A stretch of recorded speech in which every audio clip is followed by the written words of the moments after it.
Amigo oyente, reciba un afectuoso saludo. Bienvenido al canal Te lo leo. Autor, Ariel Álvarez Valdés.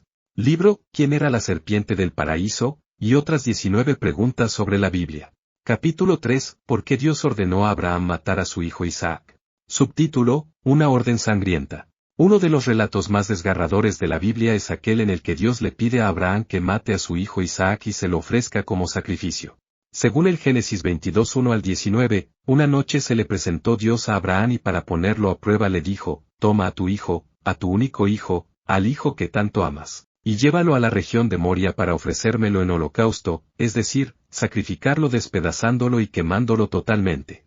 Sin mediar palabra se levantó Abraham de madrugada, preparó su asno, tomó consigo a 2 sirvientes y a su hijo Isaac, cortó la leña para el fuego del holocausto y se dirigió a la región que Dios le había indicado. Cuando llegaron cerca del lugar, Abraham ordenó a sus 2 sirvientes que se quedaran allí con el asno, mientras él y su hijo Isaac se alejaban un poco para ofrecer el sacrificio a Dios. Cargó entonces Abraham la leña sobre los hombros de Isaac, que ignoraba las intenciones de su padre de sacrificarlo, tomó el fuego y el cuchillo, y partieron. Mientras iban por el camino, Isaac preguntó, «Papá, llevamos el fuego y la leña, pero ¿dónde está el cordero para el sacrificio?» Abraham, con la voz acongojada, respondió, Dios proveerá el cordero para el sacrificio, hijo mío, Génesis 22, 7 y 8. Llegados al lugar indicado, Abraham levantó un altar. Luego preparó la leña y ató y colocó encima a su hijo Isaac, que a estas alturas ya había comprendido, en silencio, que él debía ser la víctima. Pero cuando alzó su mano con el cuchillo para sacrificarlo, un ángel desde el cielo le gritó, Abraham, Abraham, no le hagas daño al niño. Ahora sé que eres respetuoso de Dios y que no me has negado a tu único hijo, Génesis 22, 11 y 12. Al alzar los ojos, Abraham vio un carnero enganchado por los cuernos en un matorral. Lo tomó y lo sacrificó en lugar de su hijo, y ambos regresaron a casa. Subtítulo, El terror de Isaac. Muchos cristianos, al leer este capítulo de la Biblia, no pueden menos que sentirse escandalizados. Algunos llegan incluso a rebelarse contra Dios. ¿Cómo pudo exigirle a Abraham, un pobre anciano con una esposa estéril, que matara al único hijo que había logrado engendrar? ¿Solo para probar su fidelidad? ¿Acaso el crimen puede convertirse en un deber sagrado para Dios? Quienes lo justifican, contestan que el relato no debe perturbarnos porque desde el comienzo sabemos que se trata solo de una prueba que tendrá un final feliz. Sí, pero el problema es que Abraham no lo sabía. Por eso, esta orden de Dios siempre ha provocado un horror difícil de ocultar. Así lo experimentó la tradición judía que, impresionada por la magnitud del hecho, cuenta que Sara, esposa de Abraham, al enterarse tiempo después de que su hijo estuvo a punto de ser sacrificado, lanzó 7 gritos y murió. La misma Biblia conserva con desagrado el recuerdo de aquel episodio, pues siglos más tarde los israelitas en vez de llamar a Yahvé el Dios de Abraham y el Dios de Isaac, le daban el título de el Dios de Abraham y el terror de Isaac, Génesis 31, 42 y 53. Para el pobre Isaac, Dios había sido solo un mal recuerdo, un Dios de espanto. Subtítulo, La tentación del vecino. Por eso los estudiosos de la Biblia se preguntan, ¿probó Dios realmente a Abraham pidiéndole que matara a su hijo? Es lícito deducir de este episodio que también a nosotros, ¿puede Dios exigirnos pruebas, aunque nos hagan sufrir o nos resulten crueles? ¿Un Dios así no destruiría la confianza religiosa de cualquier hombre? Hoy todos los biblistas enseñan que la prueba de Abraham no es un hecho histórico, sino un episodio legendario.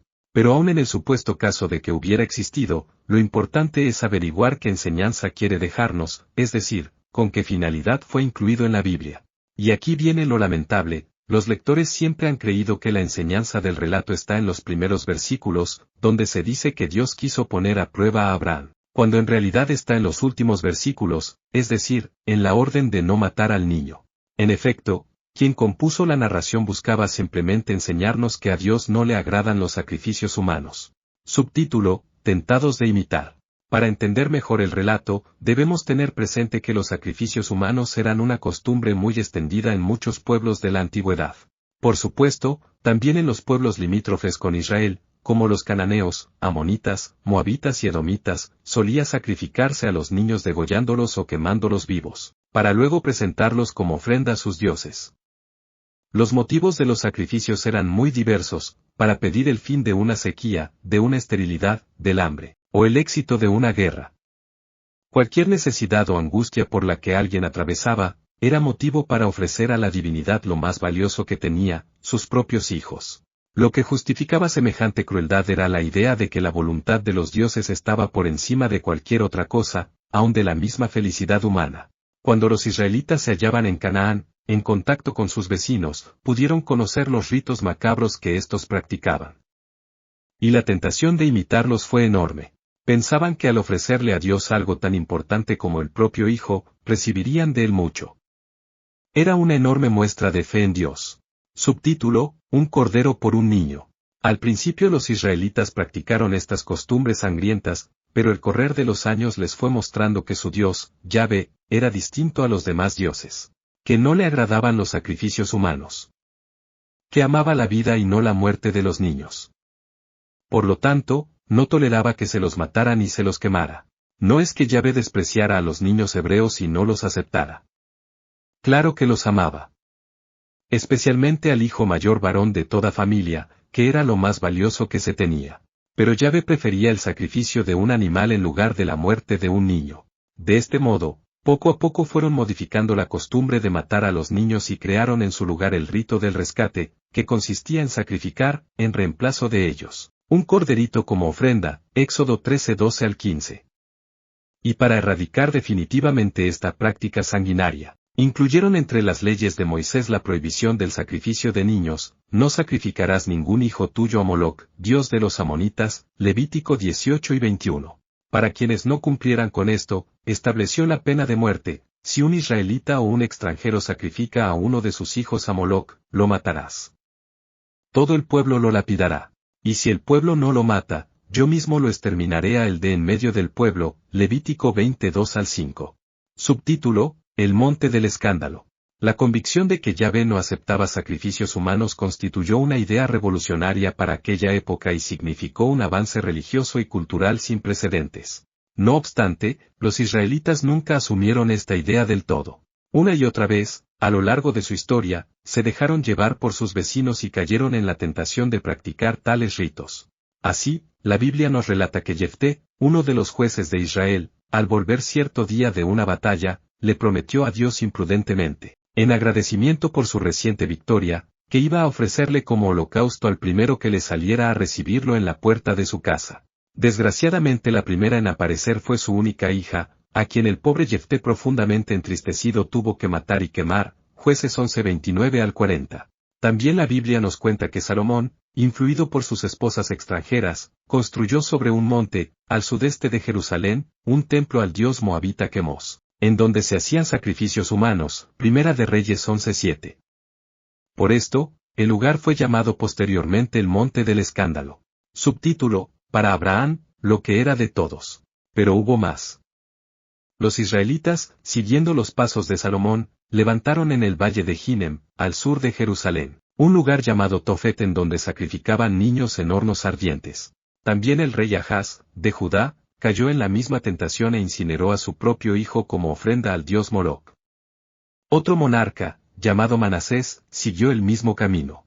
Y un tal Giel, en esta misma época, quiso reconstruir la ciudad de Jericó, y para tener buena suerte mató a 2 de sus hijos, al mayor cuando edificó los cimientos, y al menor cuando edificó las murallas. De nada sirvieron las amenazas y reprensiones de los profetas, Miqueas 6:7, Jeremías 7:31, Ezequiel 20:31. El pueblo no perdía oportunidad de reincidir en estas prácticas aberrantes. Es entonces cuando un escritor judío, a quien los estudiosos llaman el Eloísta, por su costumbre de designar a Dios como Elohim, a fin de dar mayor autoridad a esa prohibición, compuso la historia del sacrificio de Isaac. De este modo, lo que en realidad había sido una práctica posterior de Israel, de reemplazar el sacrificio de un hijo por el de un animal, lo atribuyó y remontó a los tiempos de Abraham. Con esta historia, el autor bíblico quiso contar que ya el patriarca, cuando vivía en Canaán en el 1800 a.C., se vio tentado un día de ofrecer a Dios lo más valioso que tenía, su único hijo, pero Dios se lo impidió y en su lugar hizo que sacrificara un carnero. Subtítulo: Querer mejorar la Biblia. Esta narración buscaba mostrar que el Dios de Israel no era despiadado y brutal, como los demás dioses. Reafirmaba que el respeto por la vida y a la dignidad humanas no se puede violar ni siquiera en nombre de Dios. con ello pretendía desterrar la cruel costumbre de los sacrificios humanos. Desgraciadamente muchos lectores desconocen esta intención, y fijándose únicamente en la primera parte del episodio, han deducido que Dios es tan soberano y supremo, que hasta puede someter a los hombres a pruebas arbitrarias. Por supuesto, han extraído de allí la imagen de un Dios inhumano, terrible, cruel. Un filósofo danés del siglo XIX, llamado Søren Kierkegaard, impresionado por la crudeza del episodio, modificó el relato y lo contó de otra manera, en un intento por salvar la figura de Dios. Según él, mientras Abraham ataba a su hijo para sacrificarlo, empezó a gritar fuera de sí diciendo, Isaac, ¿crees que lo que estoy por hacer es voluntad de Dios? Pues no. Lo hago porque se me da la gana, y porque matarte me llena de placer. Entonces Isaac, estremeció hasta la médula de los huesos y en medio de una gran angustia, exclamó, Dios del cielo, ten misericordia de mí. Sé tú mi padre, ya que no tengo padre en este mundo. Entonces Abraham bajó la cabeza, suspiró en paz y dijo interiormente, Señor Dios, te doy gracias, porque es 1000 veces mejor que mi hijo me crea un monstruo a mí, y no que pierda la fe en ti. A tal punto ha llegado a angustiar esta narración. Subtítulo, Una fe que hace daño. Pero en realidad no hacía falta modificar el final de esta historia bíblica, sino comprenderla bien. Porque su finalidad no era la de enseñarnos que Dios somete a los hombres a pruebas arbitrarias, sino que rechaza los sacrificios humanos. Por desgracia los lectores de la Biblia, al centrarse exclusivamente en los primeros versículos, han deducido equivocadamente la idea de las famosas pruebas de Dios. En realidad Dios no puede probar a los hombres, porque tales pruebas no tendrían ningún sentido. En efecto, si Él ya sabe que uno saldrá mal parado de ella, ¿para qué la manda? Y si sabe que saldrá bien, ¿por qué la manda? En ambos casos serían absurdas. Dios no puede probar jamás al hombre. No existen las pruebas de Dios. Quien nos pone a prueba constantemente es la vida, los amigos, las circunstancias que nos rodean, los compañeros de trabajo, las pasiones personales, las debilidades. Dios, por el contrario, busca sacarnos de esas pruebas, no introducirnos en ellas. Ya de por sí la vida resulta demasiado difícil, para que Dios la haga aún más difícil mandando pruebas. Él ama inmensamente al hombre, y lo que quiere es ayudarlo a salir de las pruebas a la que se ve constantemente sometido por culpa de los pecados humanos, no inventarle otras nuevas. Subtítulo, La palabra autorizada. Esto lo afirma claramente el Nuevo Testamento. La carta de Santiago dice, nadie, cuando se vea probado, diga, es Dios quien me prueba. Porque Dios ni es probado por el mal, ni prueba a nadie. Cada uno es probado por sus propias pasiones, que lo atraen y seducen. Después éstas lo llevan al pecado, y el pecado lo conduce a la muerte, Santiago 1:13 al 15. También el Apocalipsis da a entender que las pruebas no vienen de Dios, sino que Dios es quien busca liberar al hombre de las pruebas. Ya que has seguido mi consejo de ser paciente en el sufrimiento, yo te cuidaré en la hora de la prueba que va a venir sobre el mundo entero, Apocalipsis 3:10. La segunda carta de Pedro sostiene en ese sentido, el Señor sabe librar de las pruebas a los que confían en Él, segunda de Pedro 2:9. Y la primera carta a los Corintios, Dios es fiel, y no permitirá que ustedes sean probados por encima de sus fuerzas. Al contrario, cuando lleguen las pruebas, Dios les dará la fuerza para resistirlas con éxito, primera a los Corintios 10:13. Subtítulo, Una idea para eliminar. Es cierto que el Antiguo Testamento a veces sostiene que Dios nos pone a prueba, como en Sabiduría 3:5, Tobías 12:13, Salmo 66:10. Porque estos libros reflejan una mentalidad más primitiva, en la que se creía que todo lo que le sucedía al hombre, incluso las pruebas y tentaciones, eran provocadas por Dios. Pero en el Nuevo Testamento ya se vislumbra que las pruebas no son más que sucesos inevitables de la vida humana. Por lo tanto, los cristianos debemos eliminar de nuestra mente la idea de un Dios que pone a prueba a los hombres, que tienta y manda pruebas, que pone tropiezos angustiosos, que provoca dificultades en la vida para ver qué hacemos, que tiene exigencias arbitrarias que nos hacen sufrir, que afirma su grandeza a costa de nuestra felicidad.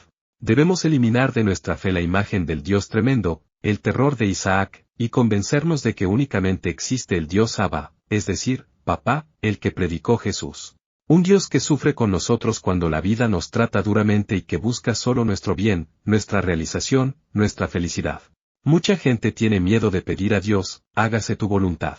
Porque piensa que en esa voluntad pueden entrar pruebas, y algunas muy dolorosas, como la pérdida de un hijo o de otro ser querido. Y todo ello por una mala interpretación del texto de Abraham.